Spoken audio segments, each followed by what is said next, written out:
solving. Yang pertama, konteks, motivasi, dan suasana hati. A. Motivasi. Motivasi didefinisikan sebagai dorongan.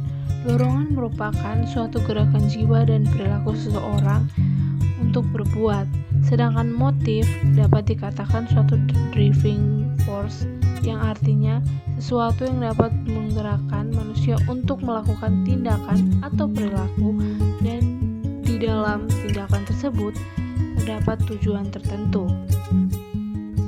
B. Suasana hati merupakan emosi dari dalam diri individu yang menggambarkan kondisi emosi pada waktu tertentu dan dapat berubah seiring waktu dengan kondisi yang dialaminya.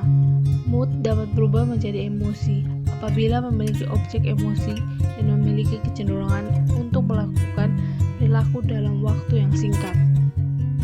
Yang kedua, motivasi dan pemikiran. A. Motivasi. Motivasi merupakan suatu dorongan yang membuat orang bertindak atau berperilaku dengan cara-cara motivasi yang mengacu pada sebab munculnya sebuah perilaku, seperti faktor-faktor yang mendorong seseorang untuk melakukan atau tidak melakukan sesuatu. Motivasi diri adalah sebuah kemampuan seorang untuk memotivasi dirinya tanpa memerlukan bantuan orang lain. Sumber motivasi digolongkan menjadi dua, yaitu sumber motivasi dari dalam diri dan sumber motivasi dari luar. Sumber dari dalam diri bisa disebut dengan motivasi intrinsik. Yang dimaksud dengan motivasi intrinsik adalah motif-motif yang menjadi aktif atau berfungsinya tidak perlu dirangsang dari luar, artinya motivasi atau dorongan dari dalam diri sendiri. Yang kedua, motivasi dari luar, yang bisa disebut motivasi ekstrinsik. Motivasi ekstrinsik adalah motif-motif yang aktif dan berfungsi karena adanya perangsangan dari luar atau dorongan dari luar. Contohnya, teman, keluarga, ataupun orang di sekitar kita. Berikut jenis-jenis motivasi. Yang pertama, motivasi positif atau insentif positif. Motivasi dengan memberikan hadiah kepada mereka ataupun diri sendiri yang bermotivasi untuk berprestasi baik dengan motivasi positif.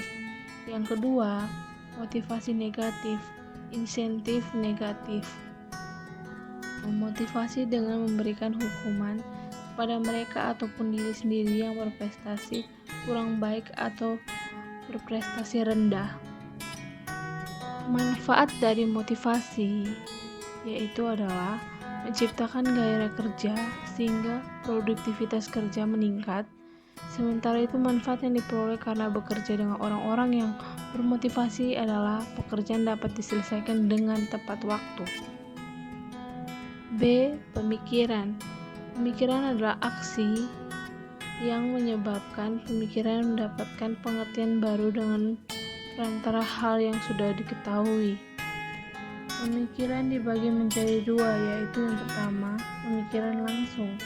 Secara subjektif, pemikiran langsung atau inferensi langsung adalah suatu proses pemikiran di mana kita berpikir dari suatu proposisi ke satu proposisi lain tanpa pertolongan proposisi ketiga.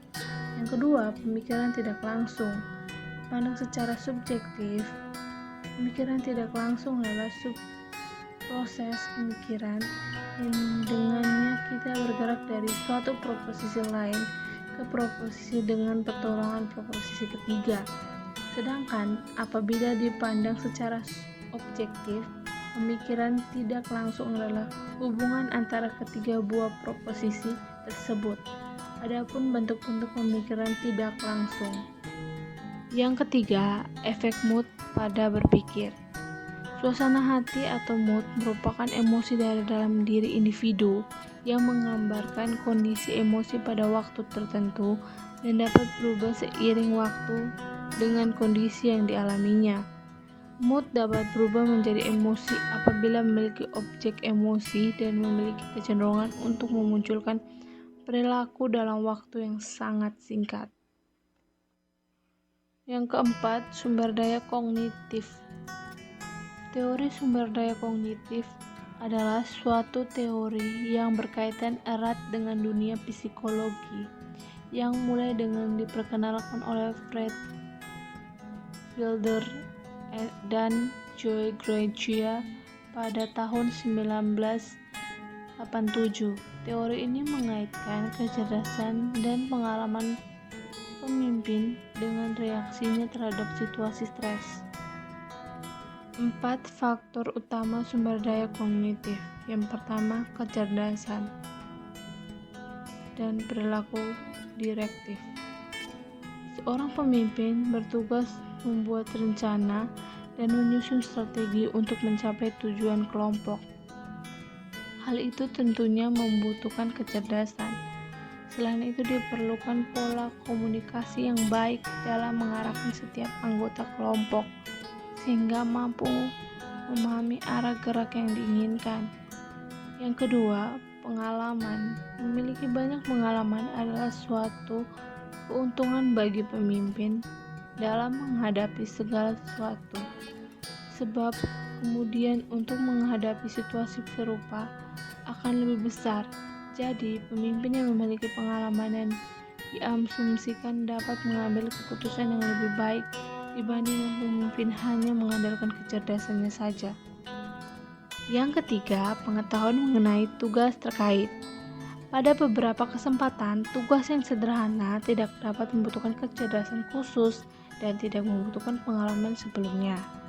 Dalam kondisi ini, kapabilitas anggota mengenai tugas ini sudah cukup untuk menyelesaikan suatu pekerjaan. Yang keempat, kondisi stres. Stres akan mempengaruhi proses pengambilan keputusan.